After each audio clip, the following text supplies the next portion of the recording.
မင်္ဂလာပါရှေ့ဗီဒီယိုမှာတော့ဒီနံပါတ်တွေကိုဆိုလို့ရှိရင်smallest to largest ပေါ့နော်အငယ်စဉ်ကြည့်လိုက်စီရနဲ့ကြီးစံငယ်လိုက်စီတာတွေကိုပြပြခဲ့ပြီးပါပြီဒီဗီဒီယိုမှာတော့ဒီလိုမျိုး name တို့ department တို့စသဖြင့် alphabet တွေကို A to Z စီတာပြီးတော့ကျတော့ Z to A စီတာလေးကိုပြပြပေးတော့ပါမယ်အခုဒီလိုမျိုးဒီ circle လေးထဲမှာရွေးထားပြီးတော့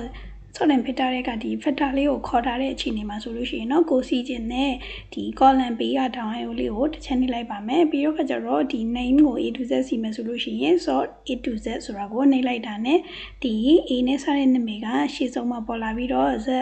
စသည်အဖြစ်ရေးတဲ့နာမည်ကကျတော့အောက်ဆုံးမှာပေါ်လာပါလိမ့်မယ်ပြီးတော့ဒီဟာကို Z to A စီမယ်ဆိုလို့ရှိရင်လည်းစီလို့ရပါတယ်ခုနကဘေးရတောင်းရဲကိုတစ်ချက်နှိပ်မယ် Z to A စီလိုက်ပါမယ်ဒါဆိုလို့ရှိရင်ဒီ Z နဲ့စတဲ့နာမည်တွေကရှေ့ဆုံးမှာပေါ်လာပါလိမ့်မယ်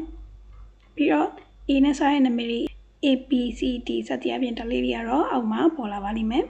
ပြီးတော့ဒါကိုမူလအတိုင်းပြန်ထားမယ်ဆိုလို့ရှိရင်တော့ဒီနံပါတ်တွေကအစင်းလိုက်စီထားတာပေါ့နော်တစ်ကနေ50အထိအစင်းလိုက်စီထားဖြစ်တဲ့အတွက်ကြောင့်ဒီနံပါတ်တွေကိုတစ်ကနေ50အထိစီပေးလိုက်ပါမယ်ဒီမှာတော့သူ့ရဲ့ဘေးက down arrow နှိပ်ပြီးတော့ so smallest to largest နဲ့စီလိုက်ပါမယ်ဒါဆိုရင်မူလအတိုင်းလေးပြန်ရပါပြီထို့တူပဲဒီ name တွေကိုစီလို့ရသလို department တို့ position တို့စတာတွေကိုလည်းဒီမှာစီလို့ရပါတယ်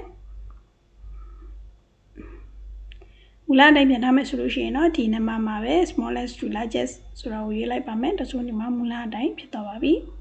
ဒီ filter လေးကိုခေါ်ထားတာလေးကိုဖြုတ်ချင်တယ်ဆိုလို့ရှိရင်တော့ဒီ circle တွေကတစ်ခုကိုရွေးပြီးတော့ sorting filter တွေက filter ကိုနှိပ်လိုက်တာနဲ့ဒီခုနကခေါ်ထားတဲ့ filter ကိုဖြုတ်ပြီးသွားပါပြီ